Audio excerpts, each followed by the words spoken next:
भाग्य का खेल। एक दिन श्री कृष्ण और अर्जुन नगर भ्रमण के लिए निकले थे। नगर भ्रमण के दौरान रास्ते में एक गरीब ब्राह्मण भिक्षा मांगते हुए दिखाई दिया। अर्जुन को उस ब्राह्मण पर दया आ गई और उन्होंने उस ब्राह्मण को अपने पास बुलाया तथा अपनी कमर पर लटकी सोने से भरी पोटली उसे दे दी। इतने सारे सोने के सिक्के देखकर ब्राह्मण की खुशी का ठिकाना ना रहा। उसने श्री कृष्ण और अर्जुन दोनों का धन्यवाद किया तथा वार्षिक दर के लिए चल पड़ा। वह रास्ते भर यही सोच रहा था कि अब उसकी ज़िंदगी बदल जाएगी। वह एक अच्छा घर खरीदेगा और अपनी पत्नी और बच्चों की सभी मांगों को पूरा करेगा। बचे हुए धन से एक छोटा सा व्यापार शुरू करेगा। लेकिन उस बेचारे ब्राह्मण को नहीं पता था कि उसका दुर्भाग्य उसके साथ चल रहा था। घर के रास्ते की एक सुनसान जगह पर एक लुटेरा सोने के सिक्कों से भरी पोटली छीनकर भाग गया। इसके बाद वह अपना सिर पकड़कर रह गया और दुखी मन से घर पहुंचा। ब्राह्मण ने अगले दिन फिर से भिक्षा मांगना शुरू कर दिया। कुछ दिनों बाद जब श्री कृष्ण और अर्जुन द्वार नगर भ्रमण के लिए निकले तो उन्होंने उस ब्राह्मण को फिर से भिक्षा मांगते हुए देखा। यह देखकर अर्जुन को बड़ा आश्चर्य हुआ कि इस ब्राह्मण को इतनी सारी स्वर्ण मुद्राएं दी, इसके बाद भी यह भीख मांग रहा है। अर्जुन ने उस ब्राह्मण को अपने पास बुलाया और पूछा, तुम भिक्षा क्यों मांग रहे हो?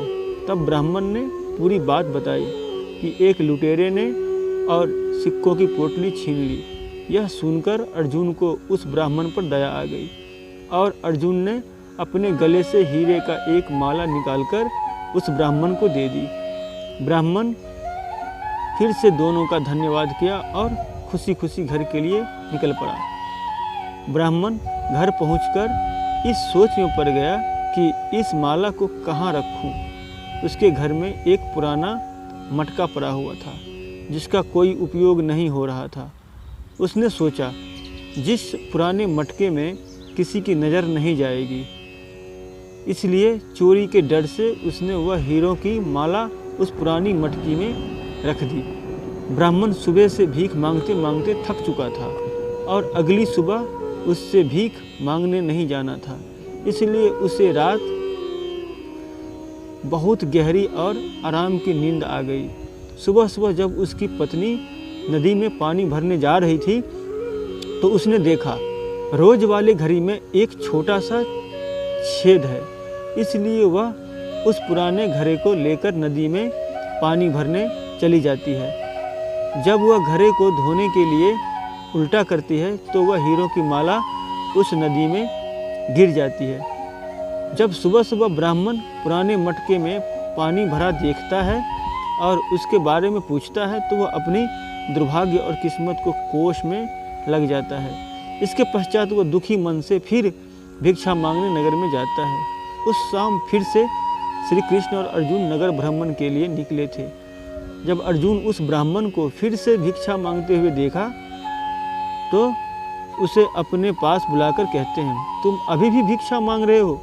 तभी ब्राह्मण अपनी सारी कहानी सुनाता है। कहानी सुनकर अर्जुन मन ही मन सोचता है कि इस ब्राह्मण की तो किस्मत ही खराब है, इसकी किस्मत में तो भीख मांगना ही लिखा है।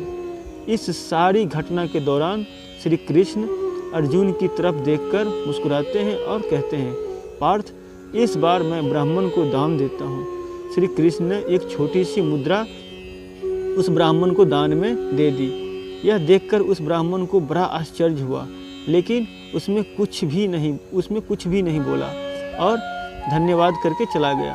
उसके जाने के बाद अर्जुन ने श्री कृष्ण से कहा, जब मेरी सोने की मुद्राओं और हीरे के हार से उसका कुछ नहीं हुआ तो भला आपकी छोटी सी मुद्रा से उसका क्या भला होगा? श्री कृष्ण मुस्कुराए और बोले, तुम उस ब्राह्मण का पीछा करो। वह ब्राह्मण रास्ते में सोचता हुआ जा रहा था कि इतने बड़े राजा होकर श्री कृष्ण ने छोटा सा दान दिया, इतने में तो मेरे परिवार के लिए एक दिन का खाना भी नहीं आएगा।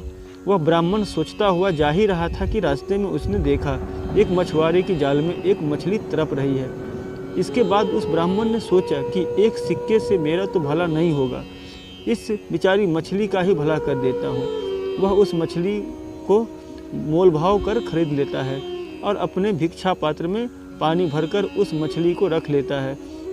वह ब्राह्मण मछली को वापस नदी में डालने जा ही रहा था कि इतने में मछली हीरों की माला उगल देती है। यह वही माला थी जिसे उसकी पत्नी ने नदी में गिरा दिया था। एक मछली ने हीरों की माला को निगल लिया था।